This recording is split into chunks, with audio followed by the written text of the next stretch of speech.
लक्ष्मी माता श्री काशीखंड कथासार यातील कथा आपण ऐकत आहोत. तर पुढची कथा आहे अगस्तींचे आश्वासन.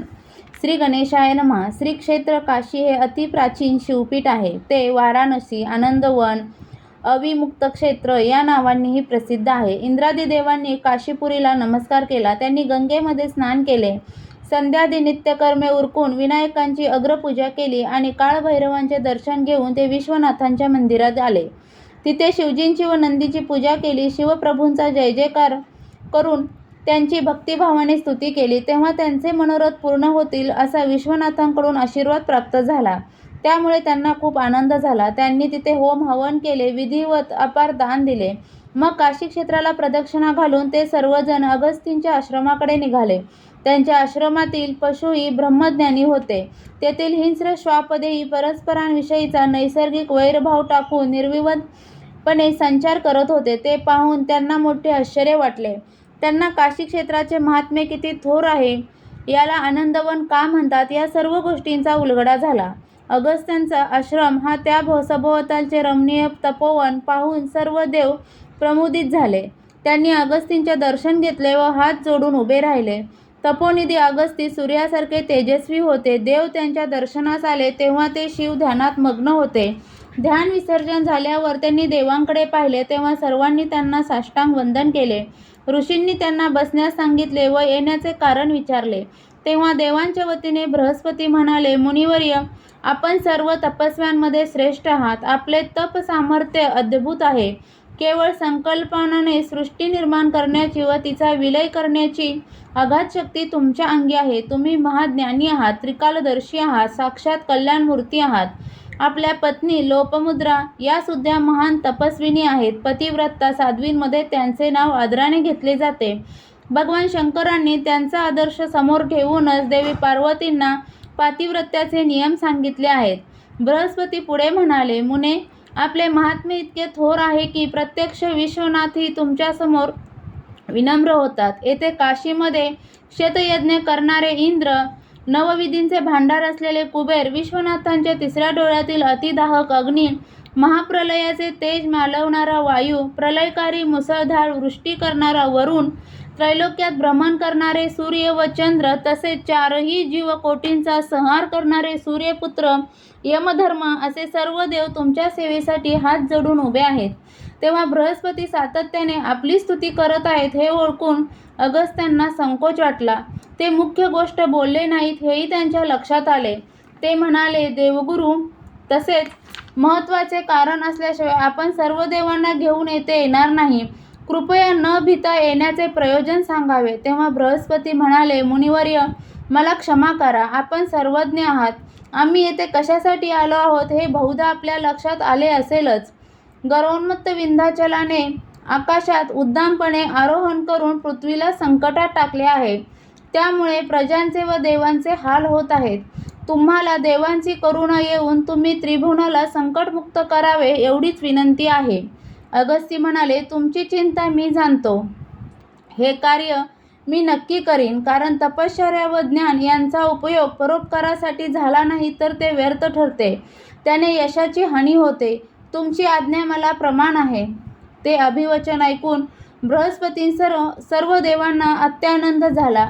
अगस्तींविषयी मूकपणे कृतज्ञता व्यक्त करून ते आपापल्या विमानातून स्वर्गलोकी गेले. पुढची कथा.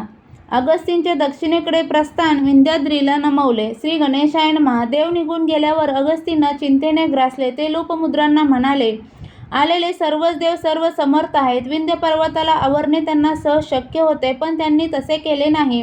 परोपकाराच्या भावनेने मी त्यांना होकार दिलेला असला तरी आपल्यासाठी हे एक विघ्नच आहे. देवांना तपस्वी आवडत नाहीत. ते त्यांच्या तपात विघ्न आणतात. म्हणून मी काशीत राहण्याचा निर्णय घेतला होता. आता सध्या तरी आपल्याला या क्षेत्राला मुकावे लागणार. हे विश्वनाथ, ही गंगा, या सर्वांचा आपल्याला वियोग होणार. हे देव दुर्जनच म्हणायचे, कारण दुर्जनांना कोणी आपल्या घरी सुखी असलेला बघवत नाही. विंध्यचलाला नमवण्याची जबाबदारी टाकून त्यांनी मलाच इथून उठवले आहे. असो, जे व्हायचे ते झाले. ही आपलीच कर्मगती म्हणायची. आता त्यावर चर्चा करून काहीही उपयोग नाही. अगस्ती लोपमुद्रांसह दक्षिणेकडे जाण्यासाठी निघाले. त्यांनी गंगेत स्नान केले. तिचे भावपूर्ण स्तवन केले. मग ढुंडी विनायक, दंडपाणी, काळभैरव आदी देवतांना भेटून ते विश्वेश्वरांच्या दर्शनास गेले. गाभाऱ्यात प्रवेश करताच त्यांचे हृदय गलबलून आले. ते म्हणाले, देवा विश्वेश्वरा, माझा असा काय अपराध घडला म्हणून तुम्ही मला अव्हेरले? माझी भक्ती तुम्हाला कठोर वाटली का? माझ्या सेवेत काही न्यून तर राहिले नाही. माझ्यापेक्षा येथील वृक्ष, पाषाण, पशुपक्षी हे श्रेष्ठ म्हणायचे. त्यांना तुमच्या या पवित्र नगरीत आश्रय मिळाला. अगस्तींनी विश्वनाथांचा साश्रू नयनांनी निरोप घेतला. ते लोपमुद्रांना म्हणाले, देवी, उपकार करून गेल्यास आपल्यावरच विघ्ने येतात. देवांची हृदये कठोर आहेत, त्यांना उपकार सुचत नाहीत. इंद्रांची 14 रत्ने क्षीरसागरात पडली होती, ती काढण्यासाठी त्यांनी मंदार पर्वत उपटला.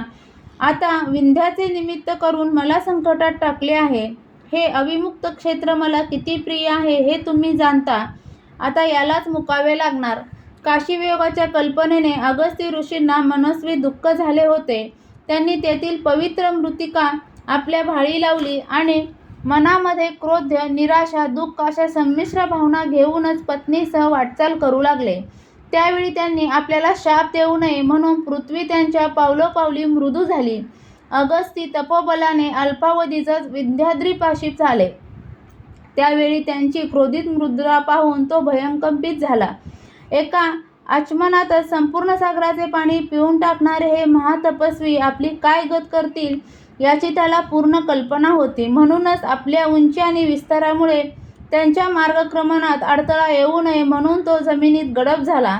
त्यामुळे तो एखाद्या लहान पर्वत शिखरासारखा दिसू लागला. त्याला त्यांच्याकडे बघण्याचे धैर्य होईना. तो मान खाली घालून उभा राहिला.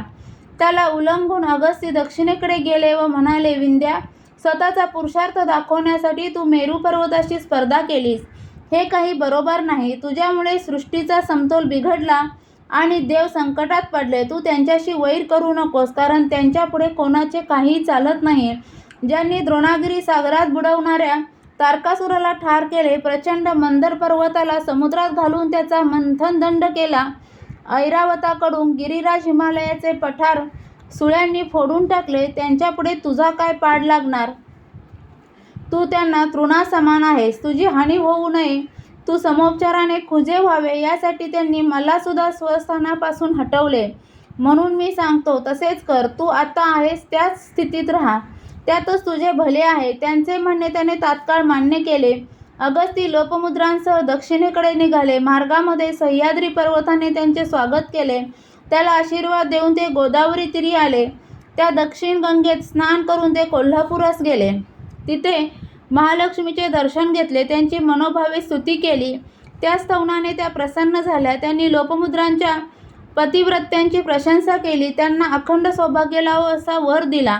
मग त्यांना क्षेमालिंगन दिले व म्हणाल्या, महाअसुरांचा संहार केल्यावर क्रोधामुळे माझ्या शरीराचा जो दाह होत होता तो तुमच्या आलिंगनाने शांत झाला. नंतर अंबा अगस्तींना म्हणाल्या, मुनिवर्य, तुम्ही काशीमध्ये राहत होतात, पण परोपकारासाठी तुम्हाला ते स्थान सोडावे लागले. आता जे कोणी तुम्ही केलेले हे माझे स्तवन नित्य श्रवण पठण करतील, त्यांच्यावर माझी कृपा राहील. त्यांना माझे सान्निध्य प्राप्त होईल. त्यानंतर भगवतींनी त्यांना वर मागण्यास सांगितले. तेव्हा ते म्हणाले, मातोश्री, मला विश्वनाथांचा विरह झालेला आहे, तरी आकाशाहून थोर व चतुर्वेदांचे सार असे काशीपूर मला पुन्हा प्राप्त होईल अशी कृपा करा. महालक्ष्मी म्हणाल्या, तुमची इच्छा नक्की पूर्ण होईल, पण त्यासाठी प्रदीर्घ कालावधी जावा लागणार आहे. युगांच्या 28 चौकड्या गेल्यावर 29व्या चौकडीतील द्वापारयुगात भगवान शंकर तुमच्यावर कृपा करतील. तुम्ही पुन्हा काशी क्षेत्रात वास कराल. तुम्ही 4ही वेदांचे मंथन करून 18 पुराणे सांगाल. त्यावेळी तुम्ही कृष्णद्वैपायन अर्थात व्यास म्हणून प्रख्यात व्हाल.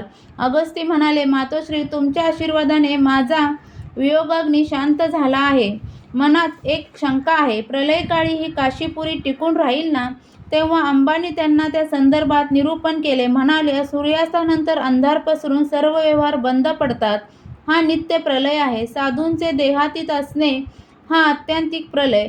अग्नी व जल यांच्यात संघर्ष होऊन प्रचंड संहार होतो, हा भौतिक प्रलय. काळाने अंत होणे हा नैमित्तिक प्रलय. ब्रह्मांड प्रलयाच्या वेळी ब्रह्मदेवांची समाधी लागते. त्या महाप्रलयाच्या वेळी 7 पाताळे, पृथ्वी व 21 स्वर्गमंडळे जळून जातात. सर्व ब्रह्मांड लुप्त होते. तेव्हा महाकाल रूपी शंकर आपल्या त्रिशूळाच्या टोकावर काशीपुरी व तिथे राहणारे जीव रक्षण करून ठेवतात. अशा प्रकारे काशी अविनाशी असून तेथील निवास मोक्षकारक आहे. देवी पुढे म्हणाल्या, मुने तुम्ही असेच दक्षिणेकडे जा, तिथे शिवपुत्र स्कंदाची भेट होईल. ते तुम्हाला काशी पंचक्रोशीची माहिती व महात्म्य सांगतील. त्यांच्या आज्ञेनुसार ते लोपमुद्रांसह दक्षिणेकडे निघाले. विंध्याचलाने अगस्तींची आज्ञा पाळली. त्याची उंची कमी झाल्यामुळे सूर्य, चंद्र, ग्रह, नक्षत्र यांचा मार्ग मोकळा झाला आणि विश्वातील सर्व व्यवहार पूर्ववत चालू झाले. श्री काशीखंड कथासार यातील हा 4था व 5वा अध्याय ऐकल्याने साधूंचे दर्शन होईल, संकटात मदत मिळेल व परोपकार घडेल. हा व्हिडिओ शेवटपर्यंत ऐकल्याबद्दल धन्यवाद.